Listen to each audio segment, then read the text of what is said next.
All right, let's dive right into something that's honestly going to shift how you look at reality. Today in this explainer, we're exploring a massive, really profound concept. The idea that a fragmented individual mind is actually a perfect mirror for our fragmented modern society. We're talking about psychotic decompensation, but we aren't just looking at it as a medical condition. No, we're using it as a fascinating lens to understand the mechanics of survival, both for a single human being and for our entire civilization. Sometimes mental illness can be a sane response to an insane world. I really want you to let that provocative thought sink in for a second. It completely flips our assumptions upside down, right? What we usually label as a complete breakdown, what just looks like pure madness from the outside, might actually be the human psyche's incredibly brilliant, desperate survival mechanism when it's pushed into totally unbearable circumstances. So, here's our roadmap for this journey. We're going to start by unpacking the mind's survival strategy. Then we'll look at the paradox of medication. From there, we'll zoom way out to look at the matrix of modern society, what the source calls the empty towers of progress. And finally, we'll talk about how to actually survive a fragmented reality.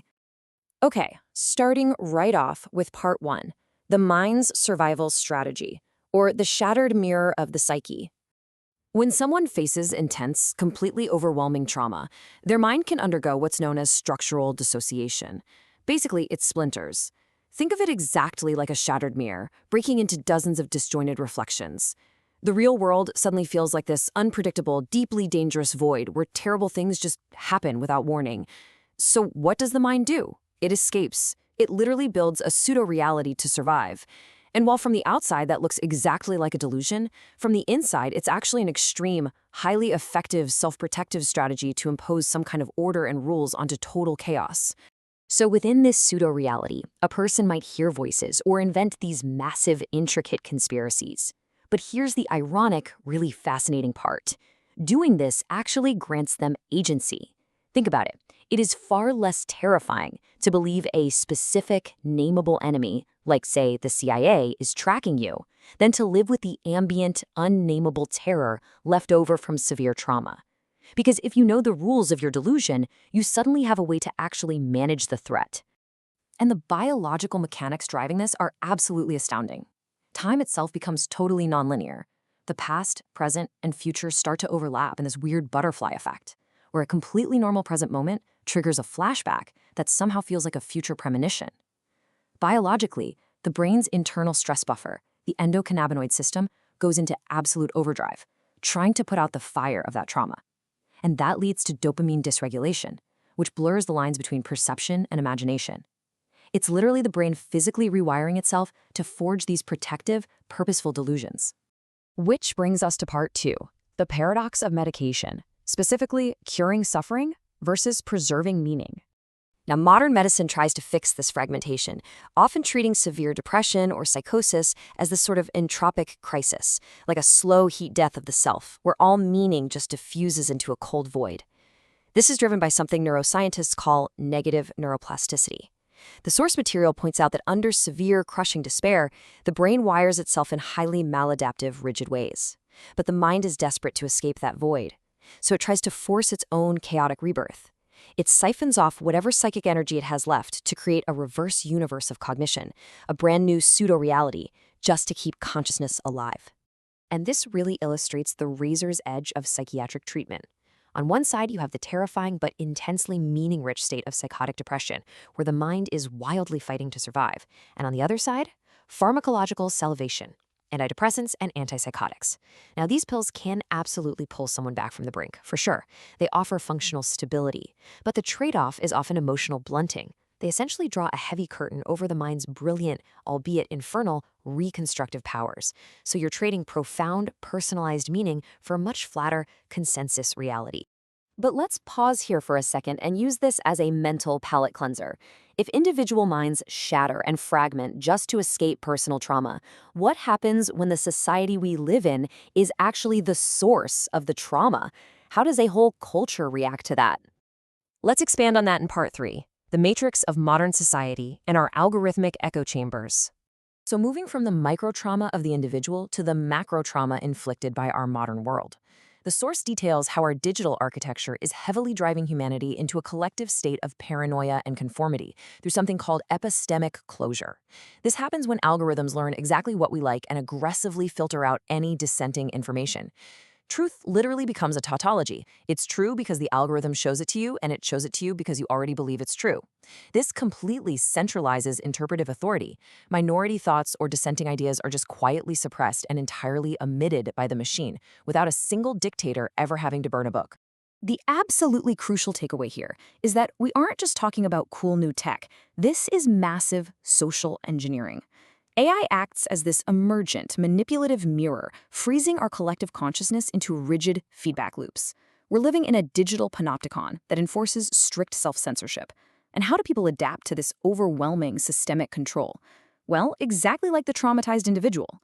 They either quietly dissociate and just completely numb out, or they retreat into frantic, algorithmically amplified paranoia and conspiracy. This leads perfectly into part 4. Empty towers of progress, and what the source calls Europe's modern Babel. To ground this in reality, the source uses the European Union's integration project as a prime example of building imposing societal structures that ultimately lack a living, cohesive soul. While the EU built incredible, grand symbols of integration, like a single currency and open borders, the material argues the harsh substance underneath was a highly rigid, incompatible economic regime. Forcing these drastically different economies together resulted in harsh austerity measures, and in some regions, youth unemployment spiking over 40%. So it was a grand European destiny on paper, but in practice, a technocratic rule that left an entire generation stranded and feeling totally abandoned. As the source perfectly puts it, this is a union achieved without transcendence, progress built without profundity. Because when a society creates a massive union based purely on rigid rules, treaties, and technocratic management, rather than genuine empathy and a deeply shared reality, it just builds an existential limbo.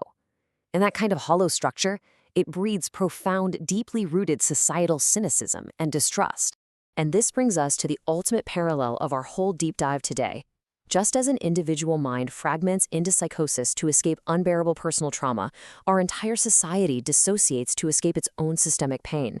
As a culture, we drift in this numb, dreamlike stasis just to avoid confronting massive crises, like economic inequality, pervasive surveillance, and the erosion of liberty. The macro trauma perfectly mirrors the micro trauma. It's the exact same survival mechanism, just played out on a civilizational scale. So, how do we fix it? That's part 5, surviving a fragmented reality and piecing together the shards. How can we, both as isolated individuals and as a global civilization, actually gather up the shattered shards of our collective mirror and reconstruct a livable, cohesive whole? Well, the source offers this brilliant philosophical framework. Survival is a braided cord, unfolding on many levels at once.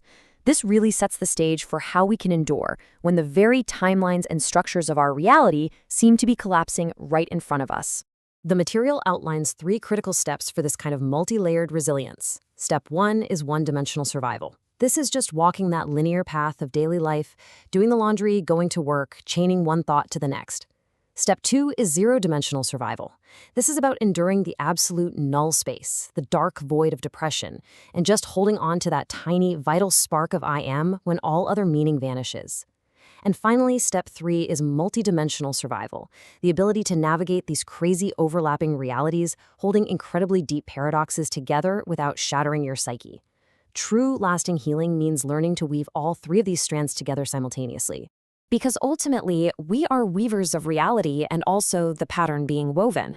You know, the human hunger for meaning is absolutely our greatest curse, but it's also our most profound glory.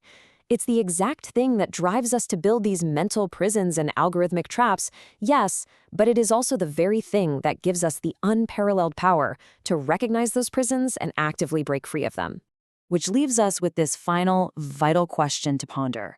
If our human minds are powerful enough to forge entirely new realities just to survive the dark, what kind of sane, deeply compassionate society will we choose to build next? The power to heal the trauma, to step outside the algorithmic script, and to reconnect those shattered shards, that choice is entirely ours. Thank you so much for joining me on this explainer today. Keep questioning, keep learning, and I'll see you next time.